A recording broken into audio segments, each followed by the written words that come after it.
కాకినాడ జిల్లాలో 5 రోజుల క్రితం అదృశ్యమైన సచివాలయ ఉద్యోగి లలిత కోసం గాలిస్తున్నారు పోలీసులు. కాకినాడ కుంభాభిషేకం రేవు పాయింట్ వద్ద చివరి లొకేషన్ ట్రేస్ అయింది. రాత్రి అక్కడే ఆటో దిగి పోర్టు కార్యాలయం వైపు వెళ్తున్నట్టు సీసీటీవీలో రికార్డైంది. లలిత అదృశ్యానికి రాజకీయ వేధింపులే కారణమని బంధువులు ఆరోపిస్తున్నారు.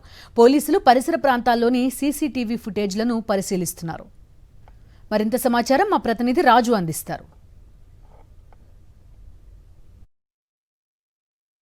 3వ తేదీన ఏదైతే తొండంగి మండలం జిఎంపేటలో సచివాలయంలో ఆమె విధులు ముగించుకుని ఇంటికి బయలుదేరి తర్వాత అదృశ్యమైంది. అయితే స్థానికులు ఇచ్చిన సమాచారం ప్రకారం అదే రోజు రాత్రి 8 గంటలకి కాకినాడ కుంభాభిషేకం దగ్గర ఇక్కడే ఆమె ఆటో దిగింది. ఆటో దిగిన తర్వాత నేరుగా నడుచుకుంటూ ఈ వంతెన వైపు నడుచుకుంటూ వెళ్ళడం జరిగింది. అంతవరకే ఇక్కడ ఉన్నటువంటి సీసీ కెమెరాలో ఫుటేజ్ నమోదైనట్టు పోలీసులు గుర్తించారు. ఆ తర్వాత ఆమె ఏమైందన్నది తెలియరాలేదు. ఒకవేళ ఇక్కడ వంతెన మించి ఆమె ఏమన్నా దూకి ఆత్మహత్య చేసుకుందా అన్న కోణంలో వారు అనుమానిస్తూ కూడా ఇక్కడ గాలింపు చర్యలు చేపడుతున్నారు. ఉదయం నుంచి కూడా లలిత బంధువులు అదేవిధంగా తొండంగి పోలీసులు కూడా ఇక్కడ విచారణ చేస్తున్న పరిస్థితి అయితే ఉంది.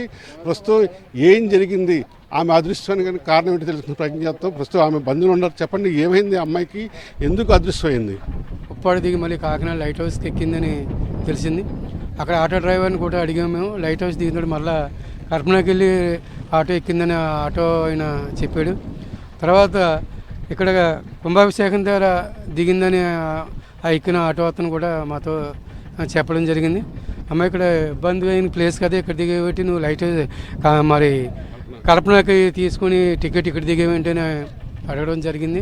నాకు ఎదుర ఆఫీసులో పని ఉంది ఇక్కడ, మళ్ళీ నేను పోర్ట్లో పని చేస్తున్నాను నేను ఇక్కడ అని మళ్ళీ నేను కల్పనకు వచ్చేస్తానని చెప్పడం జరిగింది. ఇలాగా మరి ఇక్కడ వచ్చిన తర్వాత స్విచ్ ఆఫ్ చేయడం కూడా జరిగింది. ఈ లలిత మిస్సింగ్ సంబంధించి డెవలప్మెంట్ ఏమైనా ఉందా సార్? ఆమె ఆమెకి తెలిసే అవకాశం ఉందంటారు సార్? ఇది footage, CC footage, available CC footage అంతా గ్యాదర్ చేసుకొని వెరిఫై చేస్తున్నామండి. అమ్మాయి మ్యాక్సిమం బతికే ఉండొచ్చు అనేది మా యొక్క అభిమతం. లాస్ట్ స్విచ్ ఆఫ్ వచ్చిన లొకేషన్కే రీచ్ అయ్యాము, వెరిఫై చేస్తున్నాం. ఫుటేజ్లు కూడా చూసాము. ఫుటేజెస్లో ఆమె ఆటో నుంచి దిగినట్టు ఫుటేజ్ కనబడింది. ఆమె దిగినటువంటి ఒక 90 సెకండ్స్లో ఒక వెహికల్ పాస్ అయ్యింది. అది మళ్ళీ రిటర్న్ ఇమీడియట్గా అయిందని చేత దాన్ని వెరిఫై చేస్తున్నాం.